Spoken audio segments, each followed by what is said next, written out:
kasih, selamat pagi. Assalamualaikum warahmatullahi wabarakatuh. Terima kasih atas kehadiran Bapak Ibu sekalian yang sudah hadir dalam acara webinar penerapan ISO 37001 versi 2016 terkait dengan sistem manajemen anti penyuapan. Jadi nanti materi webinar hari ini lebih ke pengenalan apa sih ISO 37001 atau sistem manajemen anti suap itu sendiri. Kemudian kira-kira untuk mengimplementasikan terkait dengan sistem manajemen anti suap ini seperti apa. Pertama adalah terkait dengan latar belakang penerapan ISO 37001 versi 2016 ya, terkait dengan sistem manajemen anti suap. Di sini sebenarnya isu-isu korupsi itu ya di Indonesia khususnya atau secara global atau di dunia ya terkait dengan korupsi itu menjadi suatu yang diperhatikan oleh dunia lantaran kasus-kasus korupsi mengalami peningkatan setiap tahunnya, itu baik yang dialami oleh sektor pemerintahan ataupun sektor swasta. Jadi tidak hanya institusi yang sifatnya negaraan, tapi swasta pun sebenarnya banyak sekali kasus-kasus korupsi yang menimpa di berbagai jenis usaha ataupun industrinya. Di sini ada data yang coba kami cari dan kita coba kumpulkan. Ternyata data dari Bank Dunia itu menyatakan bahwa kasus-kasus korupsi atau ada sekitar 1 triliun US dollar suap yang dibayarkan setiap tahunnya di seluruh dunia. Jadi sebenarnya kalau kita lihat kasus korupsi ini sebenarnya sudah mengakar sangat dalam gitu, dan kerugian yang ditimbulkan terhadap praktek-praktek korupsi ini sangat besar gitu. Bahkan kalau kita lihat di sini data dari Bank Dunia saja menunjukkan bahwa hampir 1 triliun US dollar gitu setiap tahunnya gitu.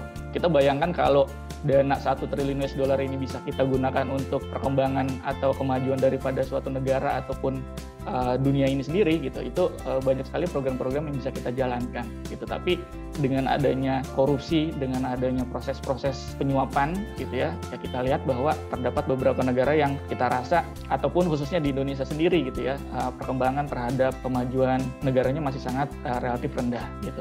Dan ternyata di sini ditunjukkan bahwa data dari Transparency International ada salah satu penilaian atau indeks terkait dengan indeks persepsi daripada korupsi itu sendiri yang dinilai di semua negara. Ternyata di Asia Pasifik gitu ya, negara-negara di Asia Pasifik ditemukan bahwa data CPI-nya di tahun 2016 itu hanya relatif 44 dari 100 gitu. Jadi kalau kita lihat di sini ada peta indeks persepsi tahun 2020, ternyata memang Asia Pasifik gitu ya, kemudian kawasan Amerika, kemudian kawasan Afrika itu di sini tingkat persepsi indeksnya itu atau korupsinya itu relatif rendah dibandingkan negara-negara Eropa seperti itu.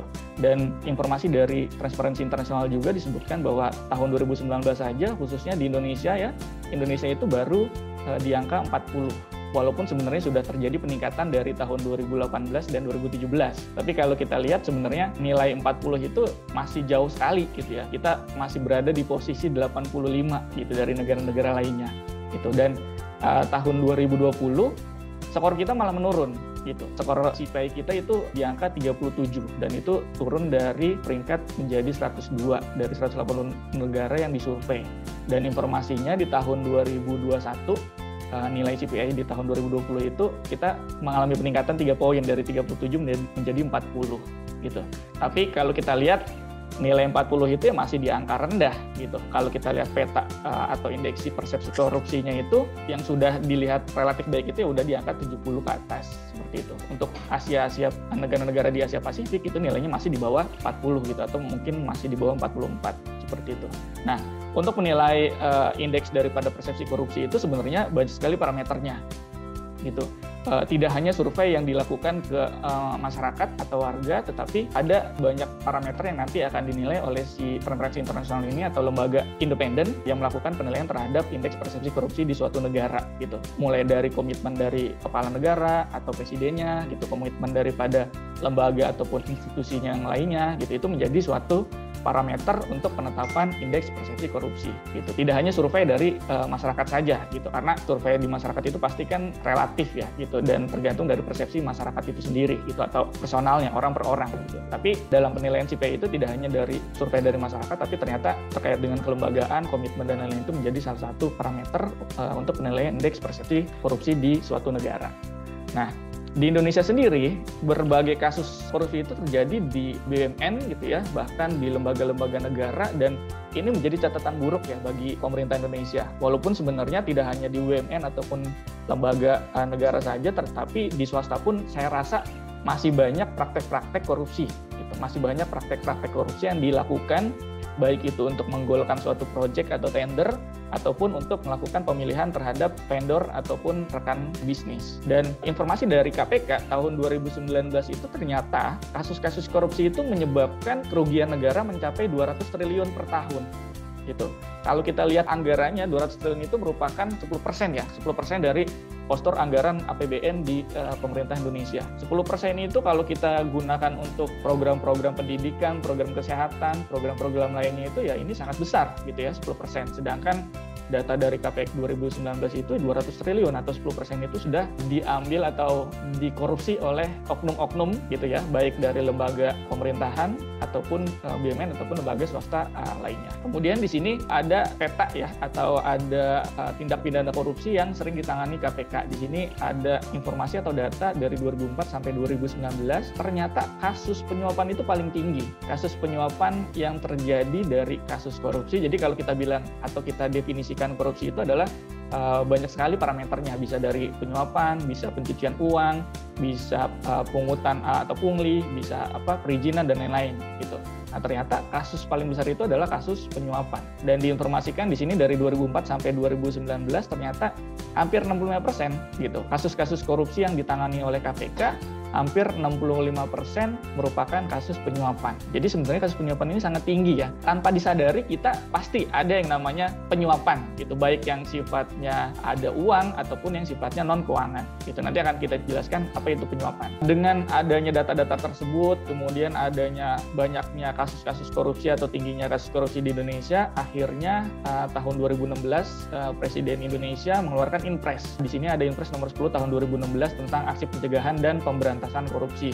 Kemudian didukung oleh Peraturan MA nomor 13 tahun 2016 tentang tata cara penanganan perkara tindak pidana korupsi oleh korporasi. Instruksi dari Presiden dan Peraturan MA ini ditujukan kepada seluruh lembaga-lembaga negara ya, baik dari Kementerian Pusat, kemudian pemerintah daerah, ataupun lembaga-lembaga lain yang memiliki tugas pokok dan fungsi yang notabene nantinya ada potensi-potensi mengalami penyuapan gitu, dan diminta untuk melakukan aksi untuk mencegah dan memberantas kasus-kasus korupsi yang ada di kegiatannya atau berdasarkan tupoksi daripada pekerjaannya masing-masing. Gitu. Ternyata dengan adanya Inpres dan peraturan Mahkamah Agung, kasus-kasus korupsi masih tetap tinggi. Gitu. Dan mungkin hasil beberapa analisa dari kementerian-kementerian menyatakan bahwa kasus-kasus korupsi itu banyak sekali terjadi di BUMN ataupun lembaga pemerintahan dan banyak mengincar dari perusahaan-perusahaan swasta juga. Nah, tahun 2019 dan tahun 2020 ini Kementerian BUMN ini salah satu kementerian yang fokus terhadap penanganan korupsi di Indonesia, khususnya mengeluarkan surat edaran, yaitu surat edaran nomor 2 tahun 2019 dan nomor 35 tahun 2020. Di situ menyatakan bahwa semua perusahaan BUMN wajib melakukan sertifikasi terkait dengan ISO 37001 tahun 2016. Gitu. Di sana dicantumkan bahwa di sini saya coba bacakan terkait dengan surat edarannya. Surat edaran ini menyatakan bahwa semua perusahaan BUMN wajib melakukan sertifikasi ISO 37001 sistem manajemen anti penyuapan dan memperoleh sertifikat sebelum 17 Agustus tahun 2020.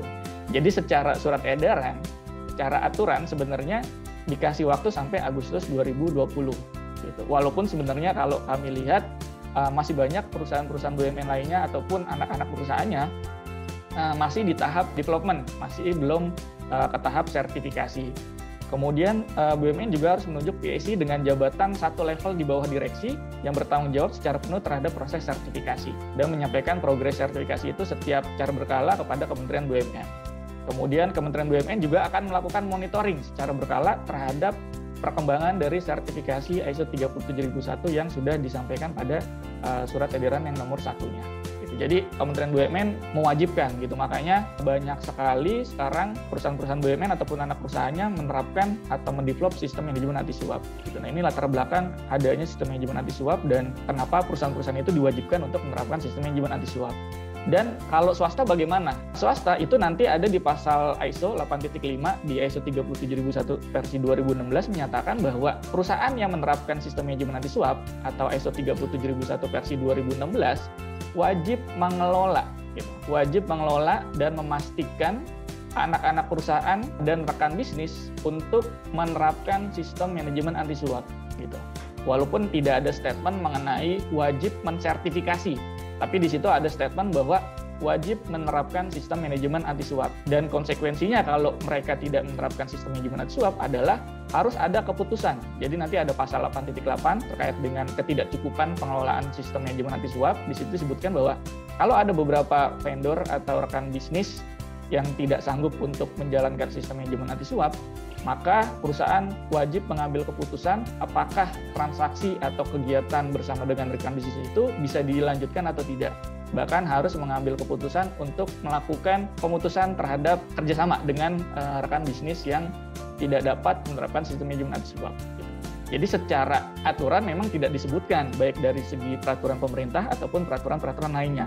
Tapi di pasal ISO 37001 ini disebutkan bahwa perusahaan yang menerapkan sertifikasi 37001 wajib mengelola anak perusahaan ataupun rekan bisnisnya. Jadi secara tidak langsung rekan-rekan bisnisnya pun harus menerapkan sistem manajemen anti suap walaupun tidak wajib untuk disertifikasi.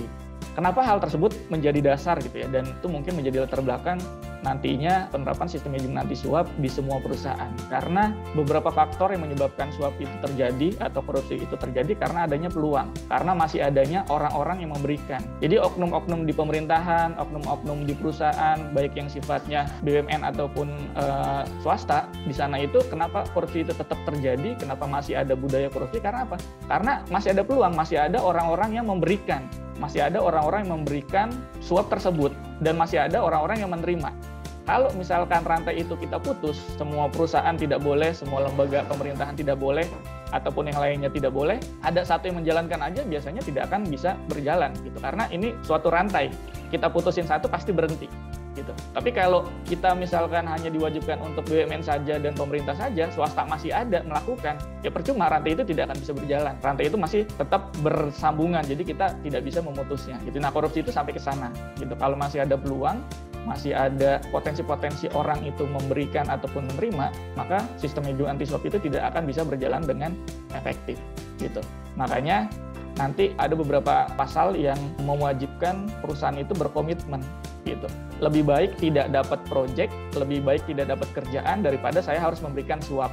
Lebih baik pekerjaan saya terganggu daripada saya harus melakukan suap untuk menerbitkan suatu perizinan. Jadi harus ada keputusan untuk menghindari resiko dari penyuapan. Nah, itu yang diminta di dalam ISO 37001 versi 2016. Kemudian di sini ada tujuan dan manfaat penerapan ISO 37001 versi 2016, yaitu adalah tujuan terhadap organisasi untuk mencegah, mendeteksi dan menangani resiko penyuapan. Jadi memang sistem manajemen anti suap ini kita mengacu pada konsep pencegahan. Semua sistem sekarang ini ya mengacu pada konsep pencegahan bukan perbaikan. Jadi sebisa mungkin kita lakukan pencegahan, kita coba deteksi dan kita coba tangani potensi-potensi dari penyuapan itu sendiri. Gitu. Dengan kita bisa mencegah, mendeteksi dan menangani, maka kasus-kasus korupsi ataupun penyuapan itu tidak akan terjadi. Kemudian tujuan selanjutnya adalah dapat meningkatkan dan mempromosikan kepercayaan dan keyakinan terhadap perusahaan. Jadi kalau kita mau milih vendor dan kita yakin bahwa vendor atau kontraktor tersebut bersih, maka kita pastikan bahwa proses pekerjaan kita juga akan bisa berjalan dengan lancar. Kita nggak mau kita nyuruh vendor, ternyata vendor itu melakukan suap, akhirnya apa? Akhirnya kinerja vendornya jadi jelek, proyek kita jadi terganggu. Kemudian dengan adanya penerapan sistem manajemen anti suap, diyakinkan dapat menurunkan biaya atau menghemat biaya. Yang tadinya biaya pengurusan dokumen lingkungan sekian ratus juta, dengan kita tidak melakukan suap gitu ya, atau kita tidak memberikan suatu pelayanan yang spesial ke instansi yang mengeluarkan izin, maka pastinya biaya-biaya itu akan kurang. Yang tadinya harganya misalkan pengurusan perizinan itu 500 juta, gitu, dengan kita tidak melakukan suap, kita urus sendiri, kita coba tanganin sendiri, maka secara aturan cuman biayanya menghabiskan misalkan 50 juta gitu. Jadi kita bisa menurunkan atau menghemat suatu biaya. Kemudian yang pastinya adalah mencegah konflik kepentingan gitu. Jangan sampai nanti konflik kepentingan itu bisa muncul baik dari personal ataupun antar perusahaan. Dan yang pastinya dengan kita menerapkan SMAP atau sistem manajemen anti suap, kita bisa mempromosikan budaya anti suap ke perusahaan kita, kemudian ke tim kerja kita, bahkan sampai ke rumah kita gitu. Jadi jangan sampai budaya suap itu turun sampai ke rumah. Misalkan supaya anaknya tidak rewel, disuap dengan diberikan handphone misalkan. Nah, itu suatu budaya-budaya suap yang sudah kita tanamkan ke anak kita dari kecil gitu. Nah, itu sebisa mungkin kita bisa mengendalikan potensi-potensi atau budaya-budaya anti suap itu baik dari level perusahaan, level negara khususnya yang besar gitu ya, kemudian level tim kerja kita, bahkan sampai ke keluarga kita. Kemudian ya banyak sekali tujuan dan manfaat yang nantinya akan didapatkan dari penerapan sistem manajemen anti suap itu sendiri gitu. Nah, di sini ada manfaatnya juga. Penerapan sistem manajemen atau ISO 37001 ini sebagai panduan dalam menerapkan sistem manajemen anti suap, kemudian menjamin organisasi telah menerapkan pencegahan dan penyuapannya dari potensi penyuapan, dan bukti dalam penyelidikan bahwa organisasi telah mengambil langkah untuk melakukan pencegahan penyuapan. Jadi misalkan ada kasus korupsi atau kasus penyuapan, kemudian kita di interview gitu ya, atau kita diinvestigasi, ternyata kita sudah menerapkan sistem manajemen anti suap gitu. Nah, itu bisa jadi dasar kita bahwa itu sebagai perlindungan terhadap tindakan hukum gitu. Bahkan bisa jadi menurunkan sanksi ataupun denda nantinya yang akan diterima jika ada potensi penyuapan yang terjadi di suatu perusahaan ataupun lembaga dari organisasi yang kita jalani. Kemudian lingkup penerapan sistem manajemen anti suap atau ISO 37001 di sini standar ini ditujukan untuk hubungan dengan aktivitas organisasi sebagai berikut. Yang pertama adalah penyuapan di sektor publik, swasta, dan nirlaba. Ini sudah pasti ya terkait dengan penyuapan di sektor publik, swasta, dan nirlaba. Kemudian penyuapan oleh organisasi, kemudian penyuapan oleh personal yang bertindak atas nama organisasi atau untuk keuntungannya. Misalkan saya menyuap suatu instansi gitu ya untuk mengeluarkan suatu izin atas nama perusahaan, misalkan atas nama PT A gitu. Nah, itu perlu kita kendalikan. Penyuapan oleh rekan bisnis dari sebuah organisasi yang bertindak atas nama organisasi. Misalkan kita minta tolong sama konsultan, untuk mengajukan izin AMDAL gitu atau izin lingkungan gitu dan dokumen AMDAL-nya. Padahal kita nyuruhnya ke konsultan. Konsultannya melakukan suap, kita juga kena gitu. Karena itu masuk dalam lingkup sistem manajemen anti suap. Makanya kita harus memastikan bahwa konsultan yang kita gunakan tidak melakukan suap ke siapapun. Karena di situ pasti atas nama organisasi, nggak mungkin kan bikin AMDAL-nya atas nama konsultannya, tapi kan pasti atas namanya PT A tersebut gitu, atas kegiatan atau usaha yang dilakukan oleh si PT A tersebut.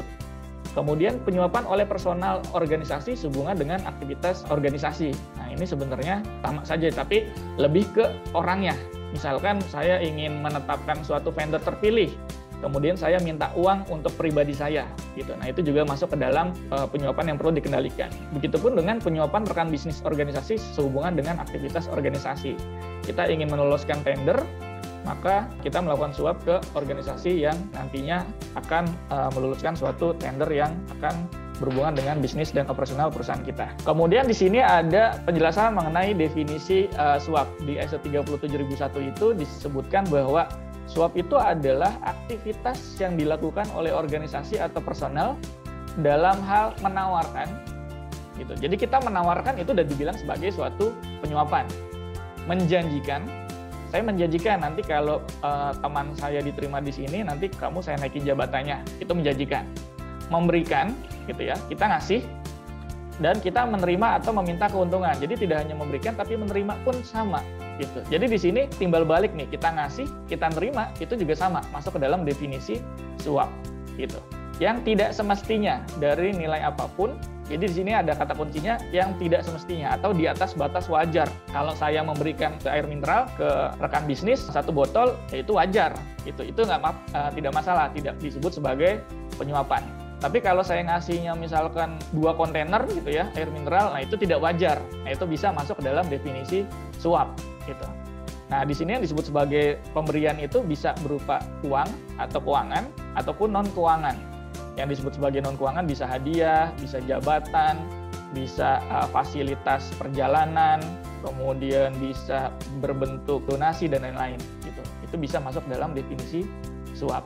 Baik secara langsung ataupun tidak langsung, terlepas dari lokasinya ya. Gitu. Yang merupakan suatu pelanggaran peraturan perundangan sebagai bujukan atau hadiah untuk orang yang bertindak atau menahan diri untuk bertindak terkait dengan kinerja dari tugas orang tersebut.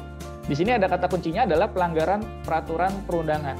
Gitu. Jadi kita harus tahu dulu, gitu. Kita harus tahu dulu yang boleh dikasih itu seperti apa, yang boleh menerima itu seperti apa. Itu diatur dalam peraturan perundangan. Ada peraturan KPK yang mengatur mengenai gratifikasi. Jadi apa saja yang boleh diterima, apa saja yang tidak boleh diterima, apa saja yang boleh dikasih, apa saja yang tidak boleh dikasih atau diberikan. Di situ ditetapkan definisi suap sebagai berikut gitu. Jadi kita menawarkan, menerima, menjanjikan ataupun memberikan dengan kata kunci yang tidak semestinya atau di atas batas wajar gitu, baik yang sifatnya uang ataupun non keuangan, merupakan suatu pelanggaran terhadap peraturan gitu.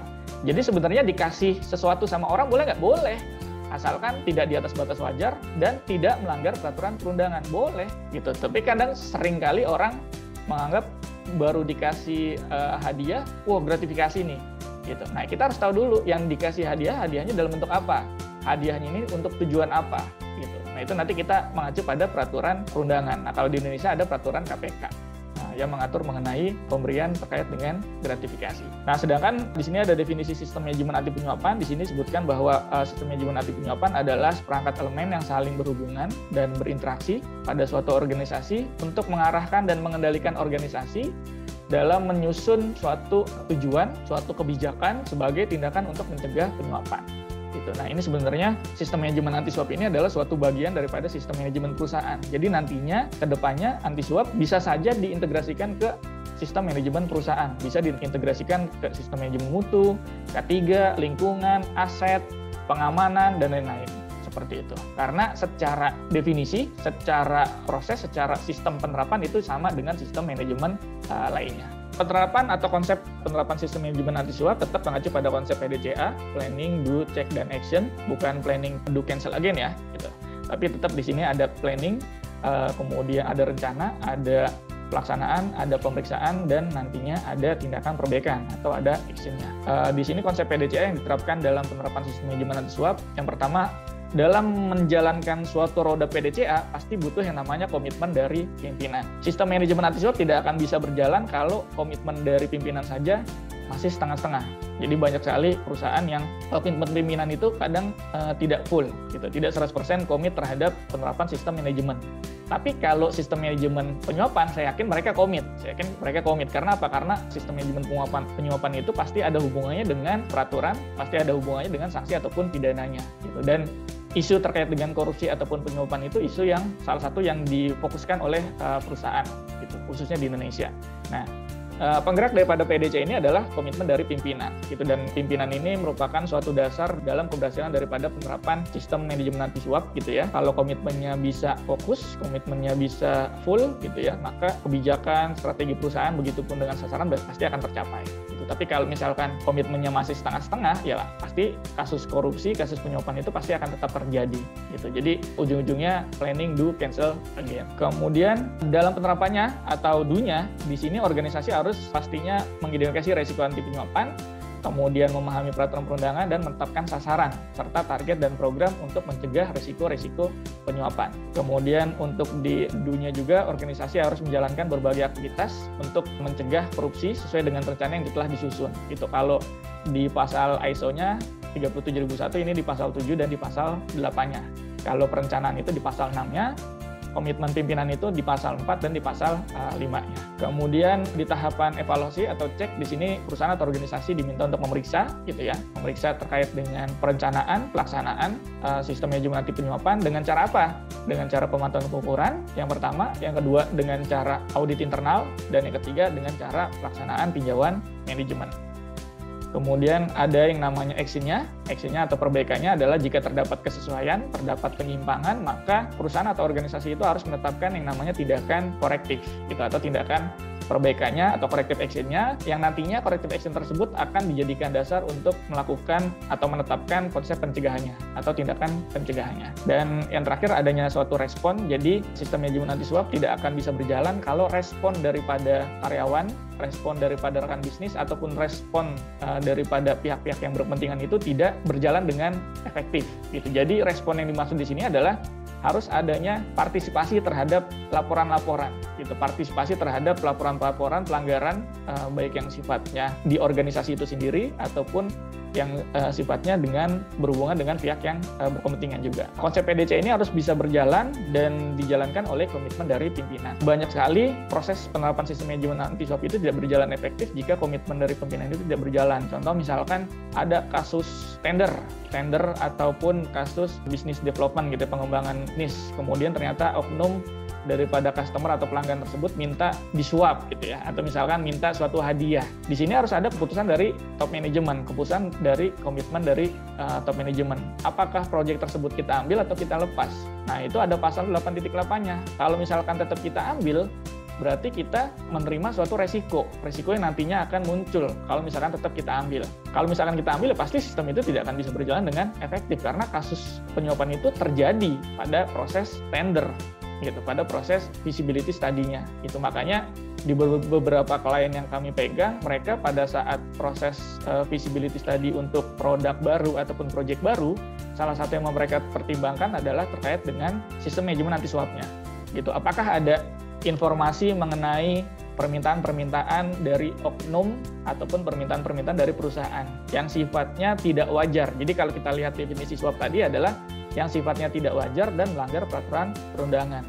Gitu. Kalau kita rasa ada yang tidak wajar dan tidak atau yang melanggar peraturan perundangan, ya top manajemen harus menolak. Ya udah, mending proyek nggak usah diambil deh. Walaupun profitnya besar, daripada nanti resikonya terhadap perusahaan itu misalkan ke reputasi ataupun bahkan sampai ke sanksi pidana, ya lebih baik proyek tidak diambil. Nah, itu harus ada komitmen dari top manajemen. Jangan sampai hanya fokus terhadap profit. Profitnya besar nih, gitu, nggak apa-apa lah. Kita anggarkan 5% untuk biaya entertain misalkan, atau untuk biaya-biaya yang berhubungan dengan penyuapan yang diminta oleh oknum. Nah, itu tidak diperbolehkan. Kecuali entertain yang diatur dalam peraturan perundangan yang diperbolehkan. Gitu. Misalkan kita ngajak makan di warung pecel lele yang paling habisnya cuma 50.000 atau 100.000, ya itu batas wajar, boleh, nggak apa-apa. Gitu. Nah, itu yang penting tidak melanggar dari peraturan perundangan. Kemudian 6 prinsip daripada sistem manajemen anti suap yang pastinya adalah prosedur yang memadai, karena tidak menutup kemungkinan ya yang namanya prosedur atau aturan atau arahan kerja itu menjadi suatu dasar untuk penerapan sistem manajemen perusahaan. Salah satunya ya anti penyuapan ini sendiri kayak gitu. Jadi harus ada kebijakan dan prosedur-prosedur yang memadai untuk mengendalikan risiko penyuapan. Kemudian harus ada komitmen top manajemen tadi ya, komitmen daripada top manajemen harus mampu memberantas suap, menyetujui kebijakan dan mempromosikan budaya anti suap. Kemudian penilaian risiko. Nah, ini salah satu yang penting di dalam penerapan sistem manajemen anti suap. Kalau di K3 kita sering bilangnya HIRA-DC, Hazard Identification Risk Assessment and Determining Control. Kalau di lingkungan kita bilangnya IADL, identifikasi aspek dampak lingkungan. Kalau di mutu mungkin kita ada yang bilangnya SIPOKOR, ada yang bilangnya FMIA untuk yang otomotif kayak gitu. Nah, kalau di sistem manajemen anti suap ini disebutnya BRA, Bribery Risk Assessment, atau penilaian resiko penyuapan. Jadi kita diminta untuk melakukan penilaian daripada resiko-resiko penyuapan yang akan terjadi dari kegiatan, aktivitas, atau transaksi dari suatu organisasi. Kemudian due diligence, ini juga penting. Kalau Bapak atau Ibu sering dengar, pemilihan ketua KPK, pemilihan Kapolri misalkan. Di sana ada yang namanya uji tuntas atau uji kelayakan gitu, atau due diligence. Nah, di sistem manajemen anti suap ini juga harus dilakukan. Harus ada yang namanya uji tuntas atau uji kelayakan untuk mengambil suatu keputusan apakah kegiatan atau transaksi tersebut kita lakukan atau tidak. Dasar dari penerapan due diligence ini adalah berdasarkan penilaian resiko suap. Resiko-resiko yang di atas batas rendah itu harus kita lakukan due diligence. Sebenarnya sih perusahaan-perusahaan saya rasa pasti sudah lakukan yang namanya due diligence. Kalau dalam pemilihan vendor tuh kita sering kenal dengan sebutan seleksi vendor atau prakualifikasi vendor. Nah, prakualifikasi vendor, seleksi vendor atau CSMS untuk K3. Nah, itu adalah salah satu bentuk uji kelayakan, salah satu bentuk due diligence. Kemudian kalau kita menerima karyawan baru gitu ya, proses interview, proses seleksi, tes, dan lain-lain itu merupakan due diligence gitu. Itu merupakan suatu uji kelayakan dan uji kepantasan gitu, atau uji tuntas. Nah, itu diminta diterapkan dalam sistem manajemen anti suap. Tapi kalau kayak CSMS kan fokusnya terhadap K3. Nah, untuk yang anti suap ya dia juga minta untuk dilakukan due diligence tapi fokusnya ke anti penyuapan. Kemudian komunikasi dan pelatihan ini sangat penting juga karena yang namanya komunikasi itu pasti menjadi dasar efektivitas daripada pelaksanaan sistem manajemen lingkungan gitu. Kalau komunikasinya tidak berjalan, karyawannya tidak kompeten, saya yakin sistem manajemen apapun tidak akan bisa berjalan dengan efektif. Dan terakhir adalah monitoring dan review. Gitu. Jadi kita diminta untuk melakukan pemantauan dan review terhadap prosedur-prosedur atau proses-proses yang nantinya dipersyaratkan dalam sistem manajemen anti suapnya sendiri. Ini ada pasal sistem manajemen anti suap ya berdasarkan ISO 37001 versi 2016. Di sini ada pasal plan, do, check, dan action-nya. Jadi sebenarnya pasal 37001 itu sama dengan sistem manajemen lainnya. Ada 10 pasal.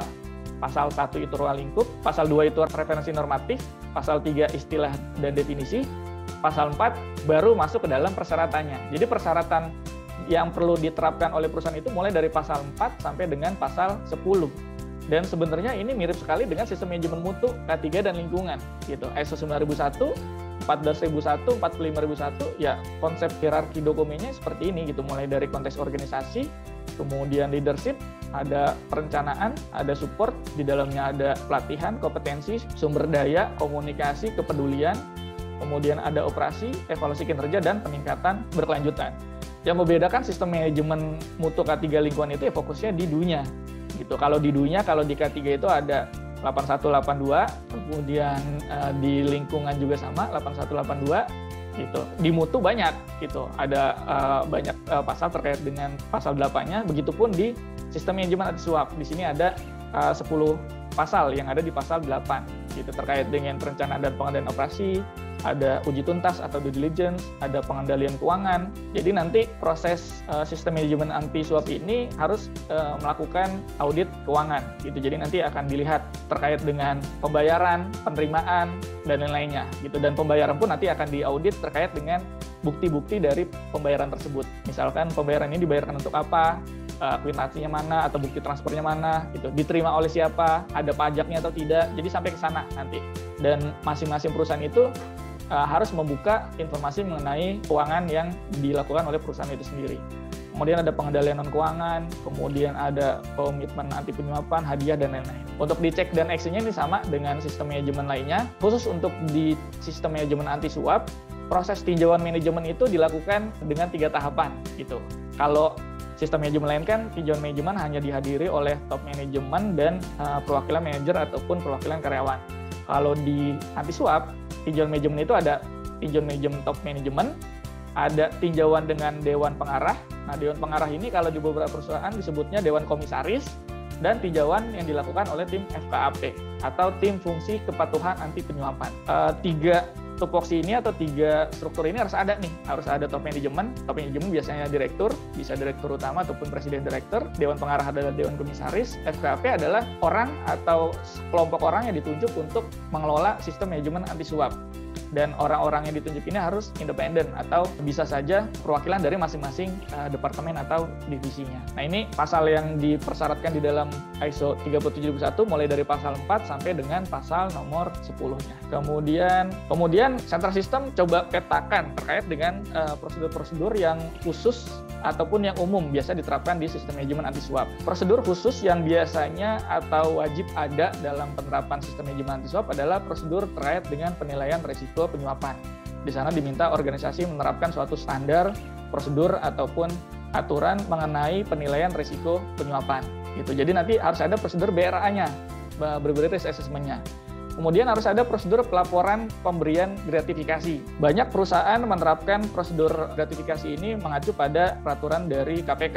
Gitu. Jadi nanti peraturannya bisa mengacu pada peraturan KPK atau bisa membuat sendiri, tapi tidak boleh melebihi dari standar yang ditetapkan oleh KPK.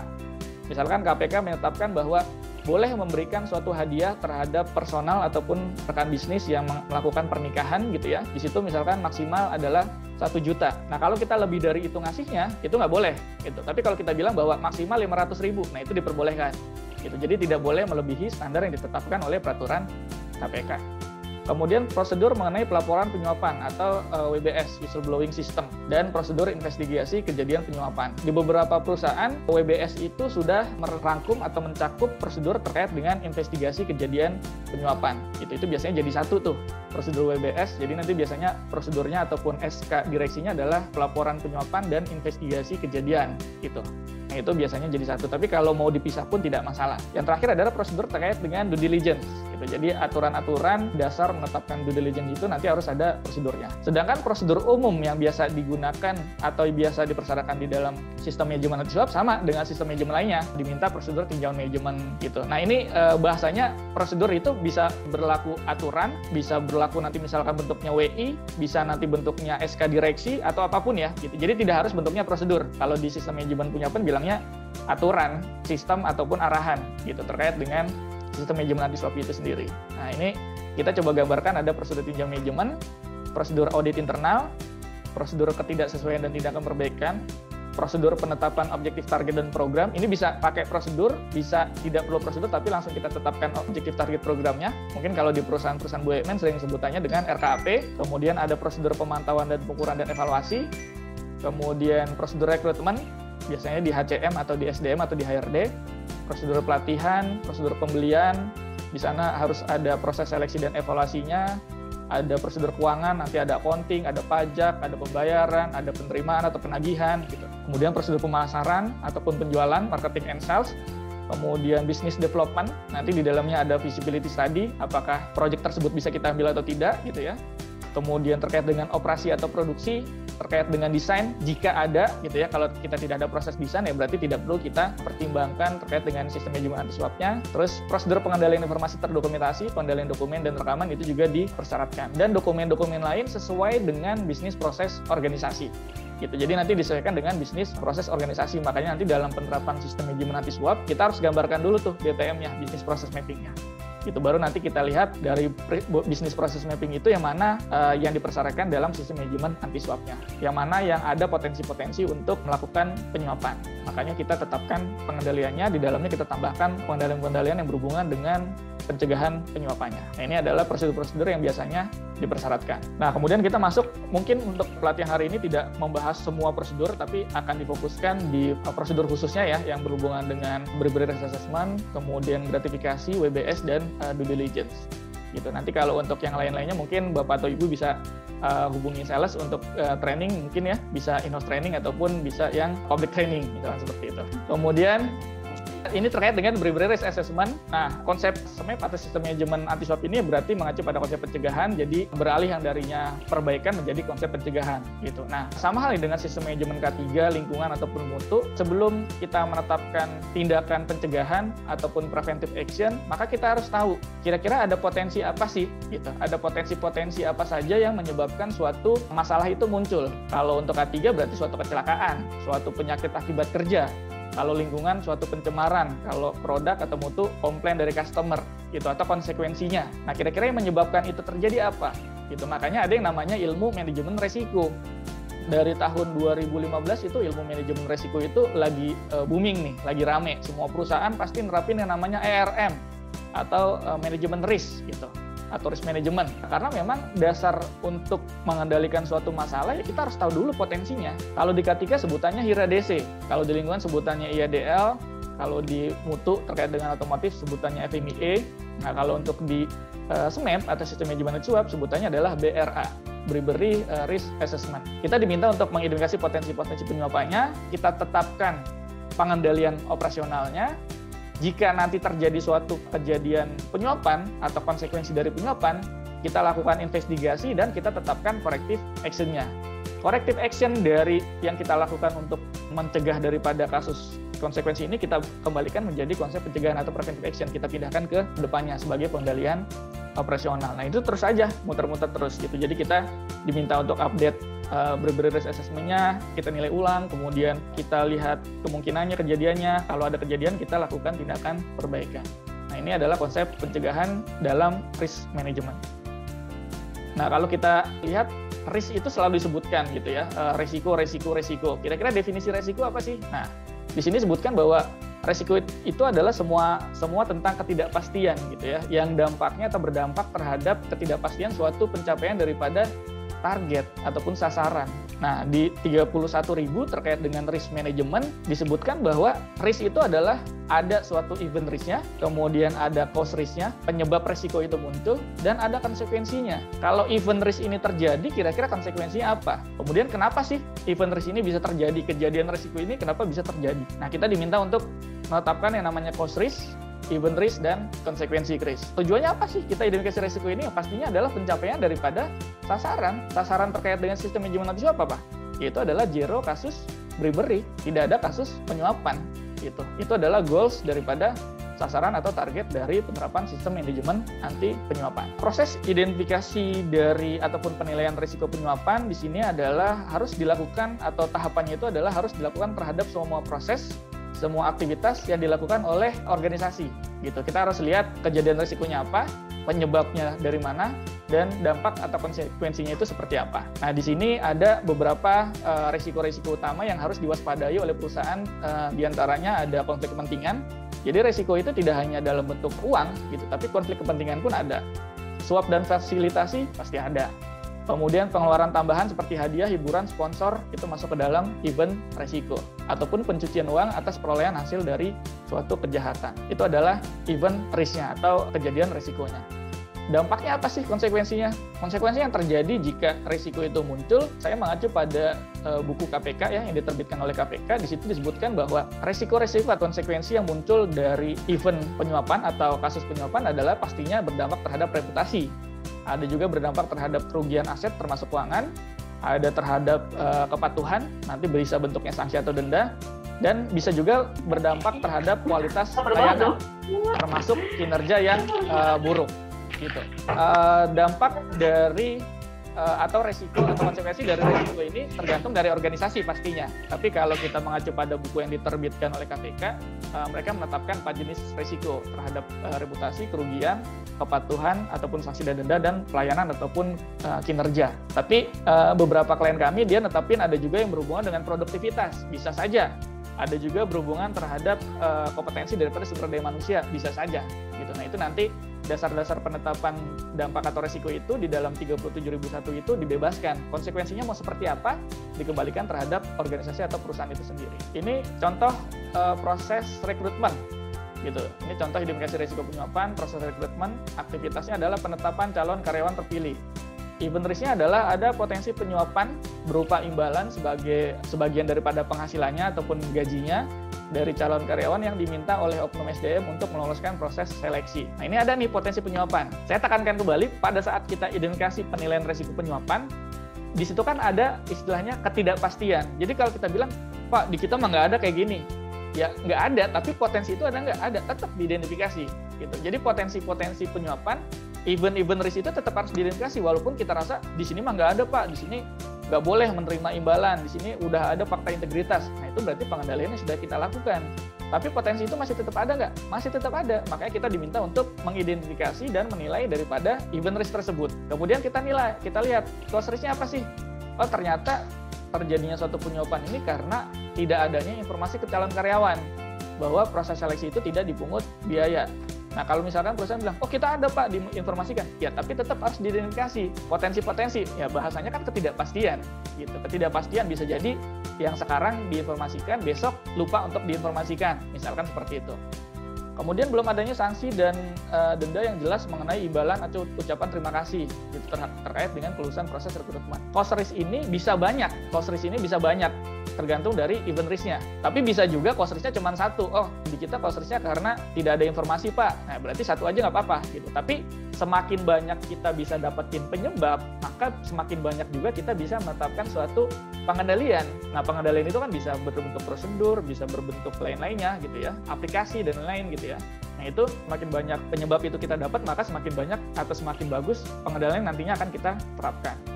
Konsekuensinya apa? Kalau misalkan hal tersebut terjadi, yang pastinya reputasi perusahaan buruk. Misalkan, oh saya kemarin daftar kerja di PTA dimintain sekian juta loh. Nah, itu kan berarti reputasi kita bisa buruk gitu. Bisa juga penurunan kualitas layanan kinerja daripada karyawan. Misalkan, oke Pak, saya bayar deh Pak, berapa? 70 juta. Oke, saya masuk gitu. Tapi nanti kerjanya jelek, kompetensinya nggak bagus, kerjanya jadi berantakan gitu. Ya berpengaruhnya ke siapa? Ke organisasi, pasti larinya nanti ke sana. Jadi konsekuensi itu pasti nanti hubungannya ke si organisasi atau ke perusahaan. Ini contoh bribery risk assessment. Nanti setelah kita dapatkan event risk-nya, cost risk dan konsekuensi risk-nya, selanjutnya kita lakukan penilaian. Kita lakukan penilaian dari tingkat risikonya. Nah, di dalam ISO 37001 tingkat risiko itu atau level risk dikembalikan ke organisasi juga. Kita mau pakai 10 level boleh. Kita mau pakai 5 level boleh, kita mau pakai 4 atau 3 level boleh. Yang penting nanti ditentukan yang mana yang masuk ke dalam batas rendah, yang mana yang masuk ke dalam batas tinggi. Kita mau misalkan batas rendah, menengah, tinggi boleh. Rendah, menengah, tinggi, sangat tinggi boleh gitu. Nah, tapi yang penting harus ada tingkat resiko terhadap batas rendahnya. Karena di dalam pasal 4.5 dan 8.2 disebutkan bahwa semua resiko yang masuk atau masuk dalam kategori di atas batas rendah nilai risikonya, maka kita harus menetapkan standar due diligence-nya gitu. Oh, misalkan ternyata proses yang nilai risikonya itu tinggi adalah proses rekrutmen, ya berarti nanti pada saat kita rekrutmen harus ada due diligence-nya. Mulai dari penetapan calon karyawan, penetapan vendor untuk melakukan seleksi psikotes dan MCU misalkan. Nah, itu nanti harus ditetapkan standar atau uji kelayakannya atau due diligence-nya. Nanti kita tetapkan yang mana yang masuk ke dalam batas rendah, yang mana yang masuk ke dalam batas menengah ataupun tinggi. Nah, di atas batas rendah harus ada due diligence-nya. Nah, tingkat resiko yang tidak dapat diterima, jadi nanti harus netepin dua nih. Satu adalah penetapan terhadap batas rendah, yang kedua adalah penetapan terhadap resiko yang bisa diterima atau tidak bisa diterima. Di atas batas rendah itu hanya sebagai dasar untuk penetapan uji kelayakan. Tapi kalau resiko yang tidak dapat diterima atau risk non-tolerance atau resiko yang tidak dapat toleransi, itu menjadi dasar penetapan program kerja ataupun rencana mitigasi. Jadi resiko-resiko yang kita rasa tidak dapat diterima, setelah adanya due diligence, maka kita harus tetapkan mitigasi rencananya atau rencana mitigasinya, action plan-nya seperti apa. Gitu. Jadi nanti ada dua jenis penilaian, satu untuk menetapkan due diligence, kedua untuk menetapkan resiko yang bisa diterima atau yang tidak bisa diterima. Seperti itu, sebagai dasar untuk penetapan rencana mitigasi ataupun action plan. Nah, itu terkait dengan behavioral risk assessment. Nah, setelah kita lakukan penilaian ternyata dia masuk ke dalam resiko tinggi, maka kita tetapkan pengendalian operasional atau kita tetapkan rencana mitigasi. Rencana mitigasi itu kita coba bagi menjadi 4 tingkatan. Jadi kalau di K3 itu sebutannya hierarki pengendalian. Ada eliminasi, substitusi, rekayasa, pengendalian administrasi, APD. Nah, kalau di buku KPK di situ disebutkan bahwa pengendalian operasional bisa dengan cara modifikasi resiko, dengan cara retensi resiko, menghindari resiko, dan membagi resiko. Jadi kalau modifikasi resiko itu ya kita bisa menghilangkan prosesnya, bisa juga kita buatkan suatu prosedurnya, bisa kita buatkan suatu panduan-panduan atau pedoman-pedomannya, itu kita sebut sebagai modifikasi resiko.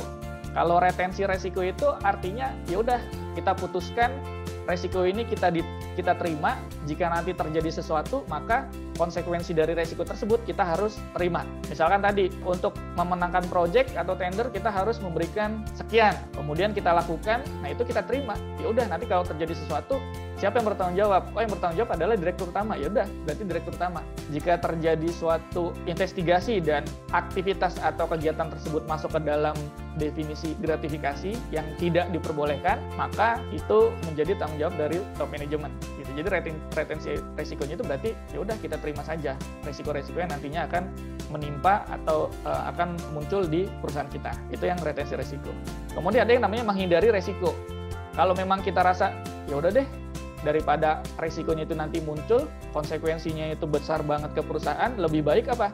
Lebih baik kita tidak ambil proyeknya. Nah, itu berarti disebut sebagai menghindari resiko. Ya udah deh, mending kita pindahkan aja proses kita, jangan di daerah sini. Di daerah sini pungutan liarnya banyak, kita pindah ke tempat lain. Itu berarti kita lakukan yang namanya menghindari resiko. Terakhir, ini selama-lamanya adalah membagi resiko. Membagi resiko itu, ya udahlah daripada kita ngurus sendiri, mending kita kerjasamakan dengan pihak ketiga. Gitu. Jadi itu kita sebut sebagai membagi resiko.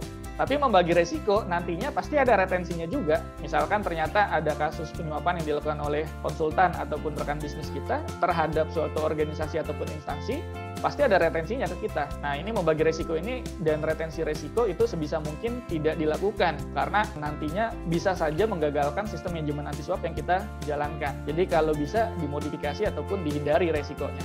Itu terkait dengan behavioral risk assessment. Kemudian selanjutnya terkait dengan pelaporan dan pemberian gratifikasi. Di sini disebutkan bahwa organisasi yang menerapkan sistem manajemen anti suap harus tetapkan prosedur yang dirancang untuk mencegah tawaran, penyediaan atau penerimaan hadiah, kemurahan hati, sumbangan, dan lain-lain ya yang masuk ke dalam unsur penyuapan. Kalau kita lihat peraturan dari KPK nomor 2 tahun 2019 disebutkan gratifikasi itu adalah pemberian dalam arti luas, meliputi uang, barang, rabat atau diskon, komisi, pinjaman tanpa bunga, tiket perjalanan, dan lain-lain yang diterima di dalam negeri maupun di luar negeri yang dilakukan dengan menggunakan sarana elektronik ataupun tanpa sarana elektronik. Itu disebut sebagai gratifikasi. Pertanyaannya, apakah gratifikasi boleh dilakukan ataukah memang semua gratifikasi tidak boleh?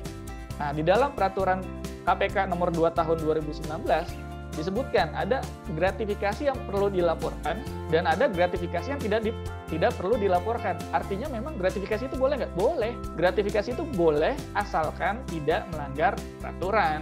Gitu. Gratifikasi itu boleh asal tidak melanggar peraturan dan tidak masuk ke dalam unsur suap. Di dalam peraturan KPK nomor 2 tahun 2019 itu ada contoh-contoh ya, atau ada gratifikasi yang tidak perlu dilaporkan. Di situ ada beberapa penjelasan. Di sini saya ambil 3 contohnya.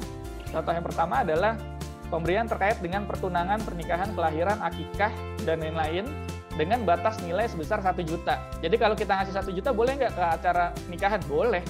Kalau saya ngasih 2 juta, nggak boleh, harus dilaporin ke tim yang namanya UPG, Unit Pengendali Gratifikasi. Kalau di ISO 37001 tidak disebutkan bahwa organisasi atau perusahaan menetapkan tim UPG, itu tidak ada. Tapi kalau kita mengacu ke dalam peraturan KPK nomor 2 tahun 2019, itu disebutkan bahwa BUMN, lembaga negara, ataupun anak perusahaan gitu ya, wajib menetapkan yang namanya UPG.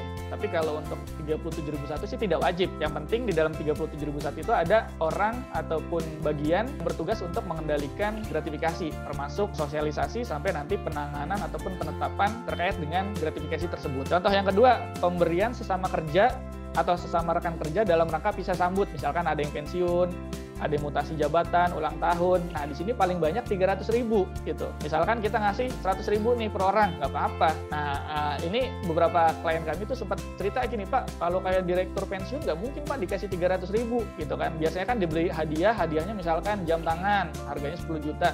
Ya nggak boleh, itu masuk ke dalam gratifikasi yang perlu dilaporkan gitu. Pokoknya bolehnya hanya 300.000. Kemudian hadiah tidak dalam bentuk uang atau alat tukar lainnya yang dimaksudkan sebagai alat promosi, sosialisasi dengan mencantumkan logo dari perusahaan itu sendiri. Misalkan saya dapat power bank, tulisannya PTA gitu ya. Itu boleh. Karena apa? Karena ada logonya, ada informasi bahwa itu sebagai alat promosi, itu boleh gitu. Pak, saya dikasih mobil Pak sama PTA sebagai promosi. Ya boleh saja kalau memang itu masuk ke dalam batas wajar. Nah, tapi apa? Tapi nanti mobilnya nggak boleh dirubah catnya, harus logonya logo si PT tersebut untuk promosi kan, kayak gitu. Nah itu contohnya seperti itu. Nah itu contoh-contoh yang gratifikasi yang tidak perlu dilaporkan ke UPG ataupun ke KPK. Jadi nanti pelaporan gratifikasi itu bisa dilaporkan ke unit pengendali gratifikasi di perusahaan, bisa juga dilaporkan ke holding jika ada holdingnya, gitu, atau langsung ke KPK. KPK itu punya web terkait dengan laporan gratifikasi dan kita bisa ngisi secara web based. Nah, tujuan daripada penetapan UPG adalah nanti UPG itu atau unit pengendalian gratifikasi ini nanti dia yang mengelola pelaporan, kemudian dia melakukan analisa dan dia yang nanti menetapkan, tim UPG itu yang menetapkan gratifikasi, hadiah dan lain ini milik penerima, perusahaan atau milik negara. Jadi kalau misalkan kita ragu nih, misalkan perusahaan sudah menetapkan aturan mengenai gratifikasi. Saya dapat hampers nih Pak, gitu. Saya dapat hampers dari rekan bisnis saya. Hampersnya kalau dilihat-lihat sih harganya 315.000 misalkan. Harganya 315.000 gitu. Tapi kalau secara peraturan kan bolehnya hanya 300.000 Pak, gitu. Ini saya laporin ya ke UPG, laporin dulu aja. Nanti tim UPG itu akan investigasi, dia akan lihat, akan analisa masuk ke dalam definisi gratifikasi yang perlu dilaporkan atau tidak. Dan ini jadinya nanti barangnya milik siapa? Apakah milik penerima, perusahaan atau milik negara? Jadi jangan takut, Pak, nanti saya laporin, nanti diambil sama tim UPG-nya. Ya nggak mungkin, tim UPG itu harus orang independen juga. Harus orang yang ditunjuk dan bertugas untuk mengendalikan gratifikasi. Dan tim UPG juga nanti akan diaudit. Nanti dalam proses sistem manajemen anti-suapnya ada proses audit ke tim UPG-nya. Jadi jangan khawatir bahwa barang kita nanti diambil, Pak. Itu kemarin saya hampersnya diambil, kemudian dibagi-bagiin sama tim UPG. Itu nggak boleh. Nanti di situ harus tetapin dulu itu masuk dalam milik penerima, perusahaan ataupun negara. Seperti itu. Kemudian ada terkait dengan WBS, whistleblowing system, dan investigasi. Ini yang dipersyaratkan juga di sistem manajemen anti-suap. Di sini organisasi atau perusahaan diminta untuk memastikan bahwa atau mendorong organisasi ataupun personel untuk melaporkan dengan itikat baik ya, atau atas dasar keyakinan terhadap potensi pelanggaran. Gitu. Jadi pelanggaran ya termasuk penyuapan. Jadi nanti organisasi itu biasanya ada tim yang namanya tim SPP, gitu, tim penanggung jawab sistem pelaporan pelanggaran. gitu. Tapi tetap dikembalikan ke organisasi karena di dalam 37.001 dibebaskan siapa yang mengendalikan WBS. Hanya disebutkan bahwa WBS itu harus independen gitu, baik bisa dilakukan oleh internal, bisa juga bekerja sama dengan pihak ketiga. Banyak perusahaan sekarang yang bekerja sama untuk mengelola WBS-nya ke pihak ketiga gitu. Mungkin karena takutnya kalau disampaikan ke internal, takutnya nanti malah ada konflik kepentingan gitu. Akhirnya kita kerjasamakan dengan pihak ketiga, ada yang seperti itu. Atau misalkan ada klien saya yang dia kerjasama dengan holdingnya, Pak, untuk WBS saya laporannya ke holding ya, jadi nanti karyawan-karyawan kita jika ada pelanggaran bisa melaporkan WBS-nya ke holding gitu. Jadi aturannya ke holding. Jadi tidak ada pengelola WBS di level perusahaan, diperbolehkan, nggak apa-apa gitu, untuk mencegah yang namanya konflik kepentingan. Dan laporan WBS ini harus dipantau dan dilaporkan ke top management gitu, dan ke komisaris. Jadi tidak hanya ke top management saja, karena kalau ke top management nanti jika top management yang melakukan pelanggaran, siapa yang akan mengendalikan? Nah, berarti harus dilaporkan juga ke Dewan Komisaris atau ke Dewan Pengarah. Dan laporan yang didapatkan dari WBS tersebut akan dianalisa oleh tim SPP atau tim penanggung jawab sistem pelaporan pelanggaran. Nanti tim itu biasanya akan komunikasi dengan top manajemen dan komisaris untuk menetapkan tim investigator gitu. Jadi nanti akan dibentuk yang namanya tim komite investigasi yang diketuai oleh pihak-pihak ataupun personel yang tidak berhubungan dengan orang yang terlaporkan ataupun departemen yang terlaporkan. Dan investigasi juga bisa kerjasama dengan pihak ketiga juga, bisa kerjasama dengan holding ataupun ke pihak lainnya, atau misalkan kita kerjasama dengan kepolisian dan KPK pun itu diperbolehkan. Nanti setelah dilakukan investigasi, maka nanti ada yang namanya pemutusan akhir. Nah, biasanya ada juga nih penetapan tim TPTA-nya, tim pemutus tahap akhir. Apakah personel atau orang tersebut ataupun departemen tersebut bersalah atau tidak. Kalau misalkan bersalah, maka diminta untuk menetapkan suatu sanksi. Dan kalau misalkan tidak bersalah dan ada upaya untuk menggali atau meningkatkan sistem manajemen anti suap, maka organisasi ataupun personel itu harus ada yang namanya program reward. Itu harus ada penghargaan. Jadi tidak hanya sanksi, tapi penghargaan juga diminta untuk ditetapkan. Dan dalam pelaporan WBS, di situ pelapor itu harus dilindungi. Begitupun dengan saksi-saksi. Jadi nanti harus ada komitmen dari top manajemen untuk melakukan perlindungan terhadap pelapor ataupun saksi-saksinya. Seperti nah ini yang diminta di WBS atau sistem pelaporan pelanggaran dan investigasi dari kejadian pelanggarannya atau penyuapannya. Kemudian selanjutnya terakhir ini terkait dengan uji tuntas atau uji kelayakan atau due diligence. Di sini diminta organisasi untuk mengidentifikasi apa-apa saja atau risiko-risiko mana saja yang masuk ke dalam risiko di atas batas rendah, kemudian menetapkan suatu standar ataupun checklist yang berhubungan terkait dengan uji tuntas ataupun uji kelayakannya. Jadi kalau kita lihat di sini, definisi due diligence adalah proses untuk menilai lebih lanjut dari sistem dan tingkat risiko, dari sifat dan tingkat risiko penyuapan, dan membantu organisasi untuk mengambil keputusan yang berhubungan dengan transaksi tersebut. Itu baik yang sifatnya spesifik, proyek, aktivitas, rekan bisnis ataupun personel. Jadi penetapan standar due diligence ataupun aktivitas kegiatan transaksi yang perlu ada standar due diligence-nya. Yang pertama adalah semua aktivitas kegiatan transaksi yang memiliki nilai risiko di atas batas rendah. Kemudian uji kelayakan rekan bisnis, supplier, kontraktor, konsultan, vendor, dan lain-lain. Uji kelayakan personel, baik itu karyawan baru, mutasi, rotasi, promosi, dan lain-lain gitu ya. Dan uji kelayakan peluang bisnis atau proyek baru. Itu biasanya kita sering bilangnya ya tadi ya, feasibility study atau studi kelayakan. Nah, ini harus ada standar due diligence-nya. Kemudian kalau ditanya, isinya apa saja Pak? Ya dikembalikan ke perusahaan. Gitu. Kita mau periksanya sejauh mana sih? Di dalam ISO tidak ada standar yang diwajibkan. Contoh misalkan rekan bisnis. Kita bisa saja due diligence-nya itu misalkan biodata rekan bisnisnya, ADRT-nya, kemudian akta pendirian perusahaan, kemudian hubungan antara si pemilik perusahaan dengan pejabat publik, gitu ya. Pejabat di sini bisa pejabat si organisasi itu sendiri, bisa pejabat pemerintahan, bisa holding, dan bisa lain-lain, kayak gitu. Jadi itu diminta untuk diperiksa atau diminta untuk dikendalikan. Jadi nanti harus ada keputusan apakah bisa kita ambil ataukah kita hindari suatu resiko tersebut. Ya udah deh, kita tidak pilih rekan bisnisnya, kita tidak pilih karyawannya, kita tidak pilih proyek barunya. Lebih baik tidak dapat proyek daripada resiko penyuapan itu akan terjadi. Nah, di sini ada struktur ataupun tim-tim yang biasanya dibentuk untuk mengendalikan atau menjalankan sistem manajemen anti suap. Di sini ada Dewan Pengarah.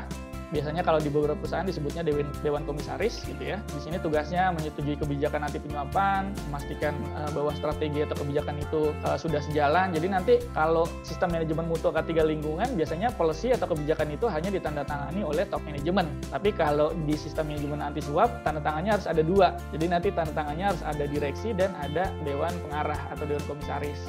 Jadi nanti kami direksi dan dewan komisaris berkomitmen untuk A, B, C, D. Nanti harus ada kebijakan terkait dengan sistem manajemen anti suap. Kemudian memastikan sumber daya yang cukup dan melaksanakan pengawasan yang wajar terhadap keefektivitasan sistem manajemen anti suap di organisasi oleh manajemen pusat. Nah, kalau top manajemen ini biasanya diisi oleh direksi, ya biasa ya. Untuk tugas tanggung jawabnya itu di pasal 5 ada 5.1. Di sini ada memastikan sistem manajemen anti suap itu berjalan sesuai dengan kebijakan dan sasarannya, memastikan integrasi persyaratan, menyediakan sumber daya, mengkomunikasikan, dan lain-lain. Gitu. Nah, ini yang diminta untuk dijalankan oleh top manajemen, biasanya dijabat oleh direksi. Kemudian FKP, jadi Dewan Pengarah, Top Manajemen, dan FKP ini wajib ada, karena ada pasalnya, gitu. Ada 51 dan lain-lainnya. Kemudian fungsi kepatuhan anti penyuapan, di sini adalah orang atau kelompok dengan tanggung jawab dan wewenang untuk melaksanakan operasi sistem manajemen anti suap. Tugasnya apa? Tugasnya mengawasi rancangan, menyediakan petunjuk dan panduan terkait dengan sistem manajemen anti suap, memastikan sistem manajemen anti suap itu sesuai dengan persyaratan, dan melaporkan kepada manajemen dan Dewan Pengarah jika ada suatu pelanggaran-pelanggaran ataupun dalam proses tinjauan manajemennya, ini juga harus dilaporkan ke top manajemen dan ke Dewan Pengarah. Jadi nanti harus ada tim FKP. Siapa tim FKP? Ya boleh personal 1 orang, boleh banyak orang juga nggak apa-apa. Gitu. Yang penting nanti tugas tanggung jawabnya adalah untuk tadi memastikan bahwa sistem manajemen anti suap itu bisa berjalan sesuai dengan panduan atau arahan yang sudah ditetapkan. Audit internal pasti ada dan memang dipersyaratkan juga ya di pasal 9.2 harus ada yang namanya audit internal SMAP. Kalau di beberapa perusahaan BUMN itu digabungkan dengan tim auditor SPI gitu atau SAI, Satuan Audit Internal. Tapi yang perlu ditekankan adalah audit internal ini boleh diisi berdasarkan departemen atau jabatan. Tadi misalkan audit internal SMAP dipegang sama departemen SPI atau departemen SAI. Nah, tapi tetap harus ada orang ataupun bagian yang mengaudit proses audit internal gitu. Jadi tidak boleh audit internal itu mereka yang mengaudit semua proses, nggak boleh gitu. Tapi juga harus ada proses untuk melakukan audit ke pasal 9.2-nya terkait dengan internal auditnya. Jadi tetap harus ada orang yang ditugaskan untuk mengaudit audit internal. Biasanya kalau di beberapa perusahaan itu yang mengaudit audit internal adalah tim FKAP, tapi ada juga yang mengaudit audit internal adalah tim holding gitu. Misalkan SAI-nya atau SPI-nya holding mengaudit audit internalnya SMAP di suatu perusahaan, itu boleh. Bisa juga kerjasama dengan pihak ketiga, misalkan kerjasama dengan central system nih untuk melakukan audit internal, itu boleh gitu. Jadi bisa dilakukan internal ataupun bisa dilakukan secara eksternal untuk melakukan audit terhadap si prosesnya internal audit. Kemudian UPG, unit pengendali gratifikasi, ini tidak wajib, tapi kalau kita mengacu di peraturan KPK, di situ diwajibkan untuk menetapkan unit atau tim yang bertugas untuk mengendalikan gratifikasi. Gitu, dengan kita menetapkan program pengendalian, kita sosialisasi, kita lakukan pemantauan, gitu, sampai nanti kita lakukan evaluasi efektivitas daripada program-program gratifikasi tersebut. Kemudian pengelola sistem WBS juga sama ya, pengelola sistem pelaporan pelanggaran ini juga tidak wajib, tapi memang harus ada, gitu, harus ada organisasinya. Boleh kita bentuk sendiri di sebagai tim ad hoc, bisa saja kita menunjuk suatu departemen atau unit yang secara independen bisa bertanggung jawab untuk melakukan pengelolaan terhadap sistem pelaporan pelanggaran atau WBS itu sendiri. Tugasnya apa? Ini biasanya di beberapa perusahaan BUMN sudah banyak sih tugasnya, misalkan membantu pelaksananya sistem pelaporan, melakukan verifikasi, memantau dugaan pelanggaran, memastikan laporan pengaduan itu bisa ditindaklanjuti, kayak gitu. Nah, itu ditetapkan tugas dan tanggung jawabnya. Nah, itu yang terkait dengan sistem manajemen anti penyuapan.